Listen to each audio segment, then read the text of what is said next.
Bonjour et bienvenue pour cette vidéo de restitution de l'exercice photo confinement numéro 3 qui était consacré à la photographie culinaire, un exercice 1, 2, 3 pour être précis puisqu'il s'agissait de faire une photo culinaire avec un fond, deux couleurs et trois éléments principaux. On regarde tout de suite vos images. Vous avez été nombreux à participer à cet exercice dans le groupe Facebook avec le hashtag exercice photo confinement 03. L'idée, c'était sur cet exercice de réaliser une photo culinaire avec un fond, deux couleurs et trois éléments principaux. Alors, il y avait plusieurs possibilités pour cette restitution. J'avais fait dans un premier temps une restitution assez courte avec seulement quelques images. Juste avant la vidéo précédente, j'avais essayé de passer en revue les photos de tout le monde et ça faisait une vidéo qui était très longue. On était à près de 40 minutes. Donc j'ai fait un petit sondage à la fois dans le groupe Facebook et sur YouTube pour savoir quel était le format qui vous convenait le plus pour cette restitution. Il se trouve que les résultats étaient complètement différents sur Facebook et sur ma chaîne YouTube, ce qui est un petit peu normal. Sur la chaîne YouTube, on avait 68% pour des vidéos plus courtes. C'est normal puisqu'on suit le cours, mais on n'a pas forcément posté des photos.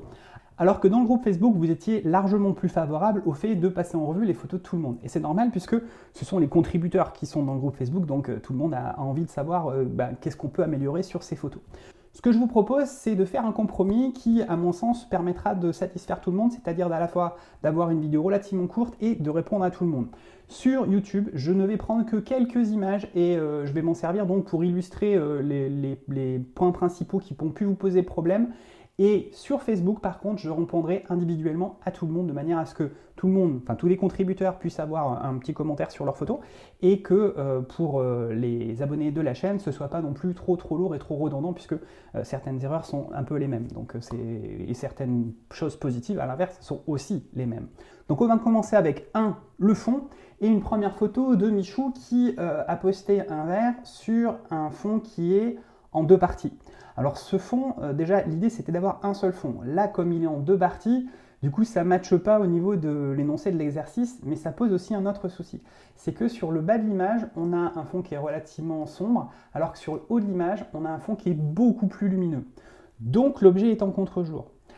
La mesure de lumière, elle est faite sur la partie blanche ici. Et du coup, comme l'appareil photo, quand il fait sa mesure, il nous ramène l'image sur une luminosité moyenne, il essaie de nous proposer un coupe vitesse-diaphragme qui nous ramène tout ça sur du gris, eh bien on a une image qui est légèrement sous-ex. Si on avait fait une mesure globale, peut-être je dis bien que l'appareil s'en serait sorti, parce qu'on a une partie sombre en bas, une partie lumineuse en haut, il aurait peut-être pu faire un compromis acceptable. Dans tous les cas, la solution, ça aurait été de faire une mesure de lumière sur une surface de luminosité moyenne, une charte de gris ou une surface gris moyen. Sur les mesures de lumière, et notamment sur les modes de mesure de lumière, c'est la première chose à voir avant de passer à la mesure de lumière.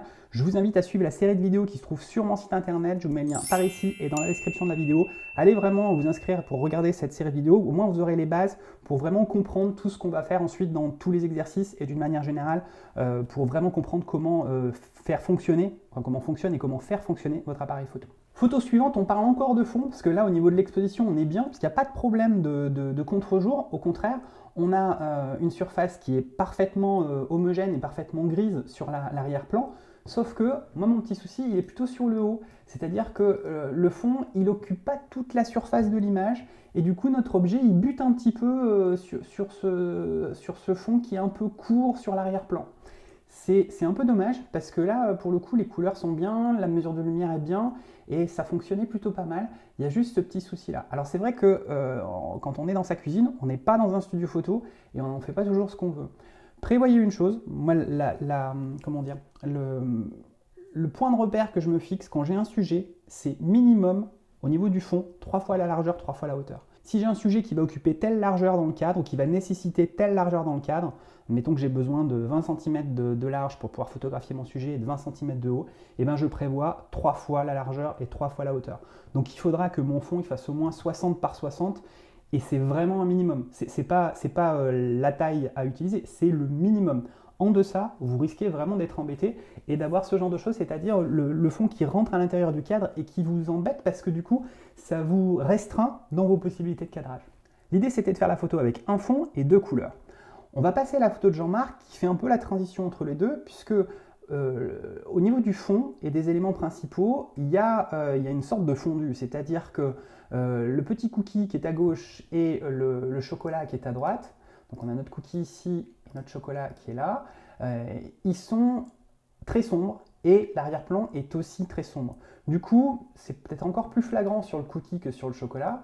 Le cookie, il se fond complètement dans le fond et on ne le voit plus. Ça aurait été intéressant de travailler avec un fond beaucoup plus clair que le cookie, de manière à ce qu'il ressorte et que les contours se détachent bien et qu'on le voit beaucoup mieux. Vous voyez le chocolat, sur le premier plan, sur le blanc, il se détache bien. Par contre, sur l'arrière-plan, il est dans l'ombre et là, on ne voit plus la forme du chocolat. Et c'est un petit peu ce qui est dommage, c'est que ça manquait de luminosité sur l'arrière-plan. En tout cas, ça manquait d'un fond plus clair pour que les éléments ressortent un peu plus dans l'image. Alors là, pour le coup, avec la photo de Lily, on a bien nos deux couleurs, on a bien du vert, on a du rouge. Au niveau du fond, on a une symétrie, donc le fond semble coupé en deux, mais c'est un vrai parti pris, c'est-à-dire qu'on a un fond, mais qui est en symétrie. Ce qui me manquerait là-dessus, c'est peut-être juste qu'on n'a pas nos trois éléments, mais c'est tout. Avec la photo de Pierre, on a bien nos trois éléments. On a la tasse, on a le chocolat et on a le papier du chocolat. Ce qui m'embête un petit peu sur cette image, c'est que nos trois éléments, ils sont un peu fondus les uns dans les autres. On a la tasse qui, elle, se voit très bien, le chocolat qui se voit très bien. On n'a pas ce problème de fondu du chocolat dans les ombres comme on avait sur la photo de Jean-Marc. Là, le chocolat, il est baigné dans une ambiance de lumière et l'arrière-plan par rapport au chocolat est suffisamment lumineux pour qu'il se détache bien. Par contre, on a le papier qui fait un peu la transition entre les deux. Et j'avoue qu'en tout petit, quand je l'ai vu sur Facebook, au début, je me suis demandé ce que c'était et j'ai dû agrandir l'image pour me rendre compte que c'était le papier. J'ai pas mis 10 minutes à percuter, hein, mais l'espace d'une seconde, j'ai eu un doute. Pour qu'on voit bien le sujet, ça aurait peut-être été intéressant de faire en sorte que le papier ne se superpose pas avec les deux autres éléments, de manière qu'on distingue bien nos trois éléments, la tasse, le papier, le chocolat, et que le papier soit identifiable d'une manière beaucoup plus immédiate. On a parlé du fond, des deux couleurs et des trois éléments, maintenant je vais vous parler de lumière et de réglage.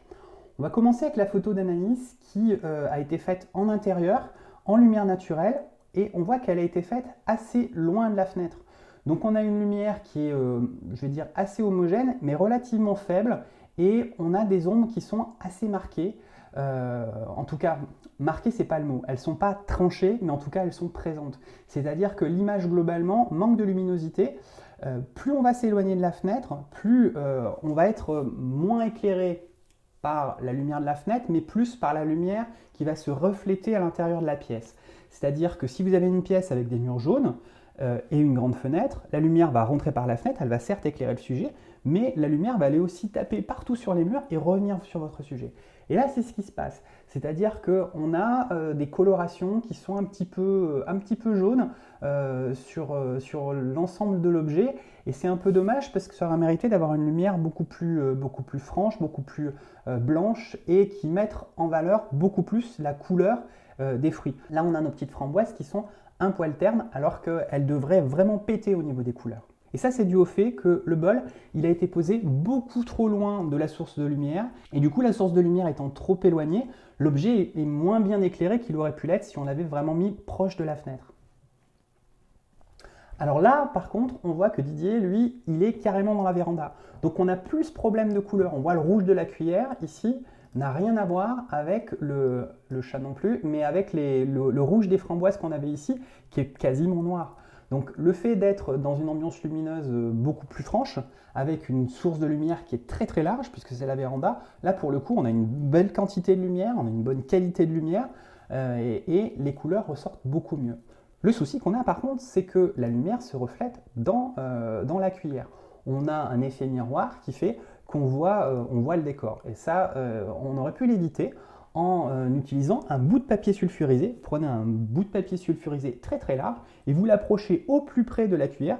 C'est comme si vous regardiez quelque chose à travers un miroir. Admettons que hop, j'essaie de vous regarder vous à travers le miroir. Ben, si je veux que vous disparissiez de mon miroir, ce qu'il va falloir que je fasse, c'est que je glisse un papier sulfurisé ou une grande surface blanche de manière à ce qu'elle couvre le reflet qui va se retrouver à l'intérieur de l'image. Alors ici, on est dans une configuration qui est plutôt bonne à la base, c'est-à-dire que Julie a positionné son plat près d'une grande fenêtre, donc on a une grande source de lumière qui est très large, plutôt qualitative.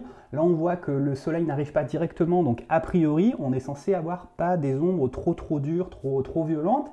Sauf qu'il y a un décalage entre la lumière de l'extérieur qui est très vive et la lumière de l'intérieur qui est beaucoup plus faible, qui fait que sur son image, on va avoir une partie qui va être éclairée correctement et une autre qui est complètement bouchée.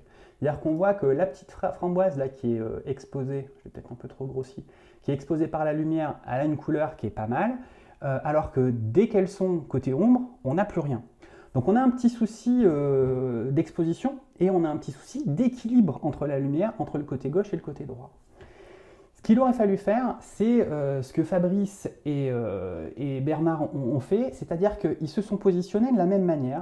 Vous voyez, là on est près d'une fenêtre, on est aussi près d'une fenêtre sur la photo de Bernard, et à chaque fois, ils ont rajouté un réflecteur. C'est-à-dire qu'on a la lumière qui arrive de ce côté, et on a un réflecteur qui va compenser l'ombre sur le côté opposé à la source de lumière.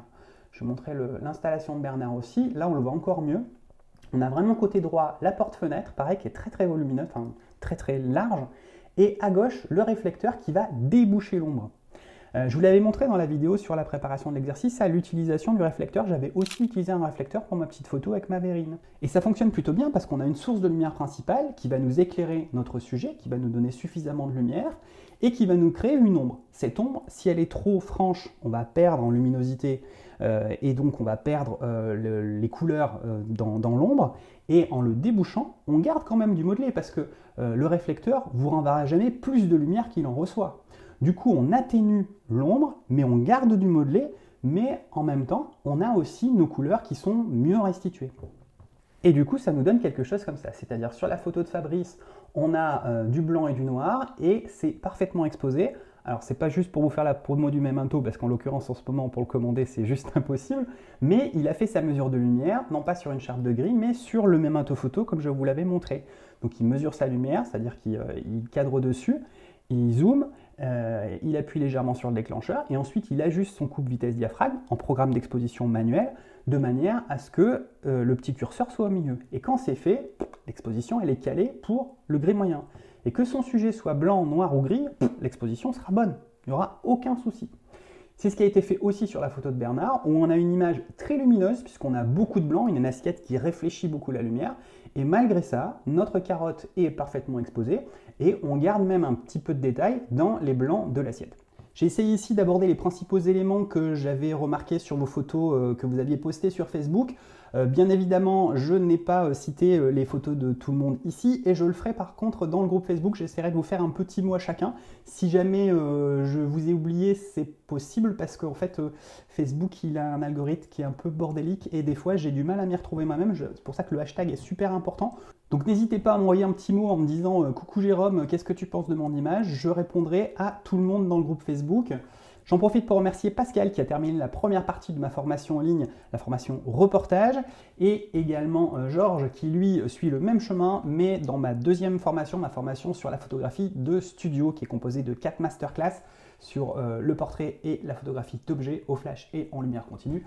Et donc il va continuer et passer à la pratique. Je les remercie tous les deux pour leur message sympathique.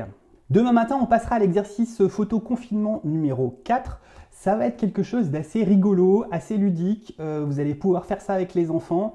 Si vous allez gratter sur le groupe Facebook ou sur mon Instagram, vous trouverez forcément un ou deux petits indices dans les messages qui sont passés sur certaines images. Donc, parce que certains ont déjà trouvé de quoi il s'agissait demain. Je vous dis donc à demain matin pour un nouvel exercice. D'ici là, restez chez vous, prenez soin de vous et faites des photos.